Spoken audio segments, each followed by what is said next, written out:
that we were promised affordable housing in 2015 when you first got elected. It's 9 years later, and the promises that you're making are identical, while things have only gotten worse. Welcome back to Moose on the Loose. My name's David. Today we've got a clip here of Jamil Jivani absolutely obliterating Sean Fraser in a committee meeting. He does it in such a polite manner too. Jamil Jivani's like a brick wall. The guy, he's been a great addition to the Conservative Party and in the House of Commons in Parliament. I see great things for the guy, and Sean Fraser does not know even how to talk to the guy. So, Minister Fraser, I believe I heard you say to our colleague from Quebec that you believe the National Housing Strategy has exceeded its objectives. The Nanos Pocketbook Index that came out this week showed that young Canadians are at an all-time low in the history of the index in how they feel about their personal finances. Do you consider that exceeding your objectives? Well, and to be clear, I was partway through an answer, but I wanted to respect Madame Chabot's opportunity to move on to the next question. It's exceeded the targets that were set at the time. We need to change the landscape because the landscape. We need to change the policy approach because the landscape has changed. When we launched the National Housing Strategy, it was focused disproportionately around affordable housing for low-income families back in 2017. The last few years, things have fundamentally shifted. Young people, middle-class families are feeling the affordability pinch. The housing shortage is impacting all of us, which is why we've seen such a rapid increase in the policy adoption baked into the National Housing Plan that we put out recently. So the new plan does not focus on low-income housing. It's only the middle class now. Is that what, like, there's no way of saying what he just said and make it sound good. Because we understand that we need to do more and do differently. So would it be fair then to say that your government that promised affordable housing to young people in 2015 continues to promise it now, that perhaps your objectives have been wrong over the past 9 years, and young Canadians may be right to not believe your promises today? I'm not asking anyone to believe promises. I'm asking them to compare the plans that different folks are putting on the table. And there's no contest. We're the only party who's put forward a serious plan to address the national housing crisis. And those who work in the housing space are saying so. I do think that we needed to do more. Had we moved sooner, we would have been further along. But it was the first time in 30 years that the federal government had stepped back into the affordable housing space. And the National Housing Strategy was a positive development in that regard. But in particular, since 2021, the latter part of the pandemic and since, we've seen a lot of the housing stock built up. We've seen the supply has been exhausted, and the cost of building with inflationary pressures has increased the cost of building, which has a negative impact on the pace of building. So we need to do more. I'm not going to look anybody in the eye and tell them things are perfect when it comes to housing. I'm going to be the first to say, I know we need to do more, but then I'm going to be the person who actually goes and does it. This guy's ridiculous. He's the guy who caused the problem, being the immigration minister, letting in way too many people, and now he says he's going to fix it. Canada is not in good shape with this loser. Say you want to do more. I'd like to draw your attention to an example from the Edmonton area. A young man named Harley, who I think is an example similar to many young people I hear from and many of our colleagues hear from, who explained that he did everything right, everything he was asked to do. He worked hard, he went to school, he got a high-paying job. Now he wants to move into a bigger place, and rent has become so high that he says, and I quote, "If I move into a nicer place, it's basically like I'm working a minimum wage job. I'm just trying to make ends meet." Where does Harley fit into you exceeding your objectives? Harley is the kind of person that was in mind when we developed the National Housing Plan. I'll be the first to say, although we may have exceeded the objectives that we've set in terms of number of units at the outset of the National Housing Strategy. This guy can't be serious. We've exceeded our objectives. Dude, you haven't exceeded anything. The only objectives you guys have successfully exceeded in is taking Canadians' money and flushing it right out the door into Ukraine and God knows where. We now need to do more because the circumstances have changed, and Harley's not the only person in that situation. Harley fits into our plan to help build more homes by accelerating the pace of home building, by reducing the cost of building, making it easier to build more homes. Harley fits into our plan when we're looking at helping people transition into home ownership. Harley fits into our plan when we look at the Renters' Bill of Rights that we're putting forward. There's a number of different... Would it be fair to say, though, that Harley has every good reason to be concerned, perhaps hearing you speak, because under your government, mortgage payments have doubled, rent payments have doubled, and yet you seem to be having a very different tone and message when you talk about housing in this country than what a lot of young people. When I hear young people speak, I hear words like stuck, trapped, unfair, and you're out here saying you're exceeding objectives. That seems very tone deaf to what's going on. Yeah. So to be clear, I don't think that there has been enough done on housing and we need to do more. I'm not trying to say because we exceeded a target that was established in 2017 that all problems are solved. Give it I don't up. want to be misinterpreted in that regard.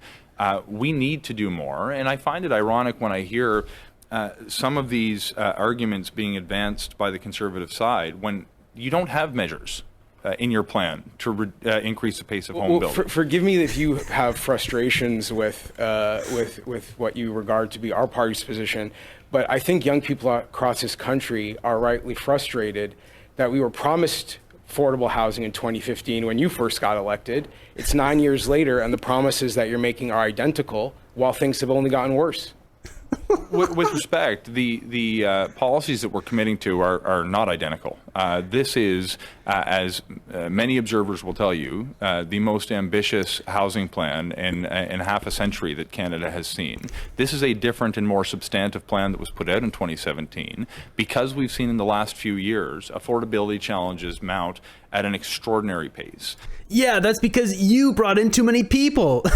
This guy is unbelievable. By the way, look at this. How big are the shoulder pads in his suit jacket? Dude. Like everything about him is just screams a big L. Loser. We want to do more to address this changing landscape. That's why we have significantly more tax measures to increase the pace of home building. It's why we're working with municipalities to reduce barriers to building. It's why we're putting measures on table to help young people get into the market if they want to become owners and to help build more rental stock to bring the price down if they want to remain renters. There are unique challenges that exist today that are different fundamentally than existed even 3 years ago, not just 9 years ago. And we need to continue to adapt and increase our ambition. Word salad. To meet the needs of young people today. I'm not asking them just to believe our words. I'm asking them to look at our plan and to see themselves in it. Thank you, Mr. Jivani. Okay, so they're going to go on to some other stuff there. Sean Fraser is the king of word salad. It's just garbage that comes out of his mouth, and there's nothing. It's absolutely nothing. It's like getting sprayed in the face by a septic truck. That's what listening to this guy is like. Meanwhile, you got Jamil Jivani here, who's just sitting here cool as a cucumber. You can see he's not stressed. He's in the power position here. He's in control. He's not intimidated by Sean Fraser, smacking him down with the truth. You can see it in his body language. You can see how he's sitting here. Sean Fraser is good at masking his emotions, though. I will say that. He is full of phony baloney. He knows it. He knows he's full of crap. He knows full well that these programs weren't needed. If the government had spent even just a fraction of these billions of dollars on a robotic facility that actually builds houses start to finish with plumbing, electrical, the whole business, maybe smaller size houses, 800 square feet, and it churned them out in an assembly line, then can be dropped on concrete pads, then I'd say, oh, maybe that's an actual solution. But what they're doing here is nonsense. Just yesterday, Sean Fraser posted this. Each of these homes were built in a factory in 2 hours and assembled on site in 3 hours. Come on, just stop with the bull crap. This is the type of innovation Canada is embracing in order to build the homes we need faster. Canadian industry and Canadian workers have the creativity and ambition required to meet this moment. By working together, we can and we will solve the housing crisis. No, we won't, dude. I already did the math on it. You can see here I typed in how many days from today to October 30th, 2030, because they said they're going to build, 3.8 million houses in that span up until 2031, which is 2,418 days. If we take 3.8 million houses and divide that by 2,418 days, they need to be building 1,572 houses per day. How many are you building here? What he's saying here is, well, we manufactured sections of this house in 2 hours. What about the cost to pour that concrete? How long did that take? How much did that cost for the bureaucracy of just getting the land and setting all that up? It's like $100,000 just to be able to have the permits to build there, let alone the cost of the concrete, all that time. Oh, but we rolled in and we put a chunk of that down and we bolted it in. Yeah, there's a guy in the comments here that basically said they saved about 6 hours of framing by doing that in the factory, but it's not set up for plumbing, electrical, all that stuff. Reading this false information first thing on a Saturday morning, what a joy. He neglected to include that flat deck diesel trucks were required to transport these materials to the site, and the time estimates for framing and wall construction do not add up. Additionally, you're deceiving the public into thinking that you have found an undiscovered formula to build houses more quickly than the professionals. If there were a quicker, more efficient way to build new homes, we would have discovered long before you. Just like the 2 billion trees, you won't build a single home. 2 hours, I'm in the modular and prefab space. Yes, you can speed it up by 50%, but 2 hours is too fast. Elon Musk has this company, I don't know, maybe he's investing in. I don't think it's his company. I think he bought into it. But anyways, it's called Boxable. They build these houses that are essentially finished and then they fold out like this. Now, sure, these aren't going to be hurricane resistant, I'm guessing, or whatever, tornadoes and windstorms, etc. But they are a house. This is a much faster way of building homes. When I heard the government talking about doing prefab stuff, this is what I thought they were doing.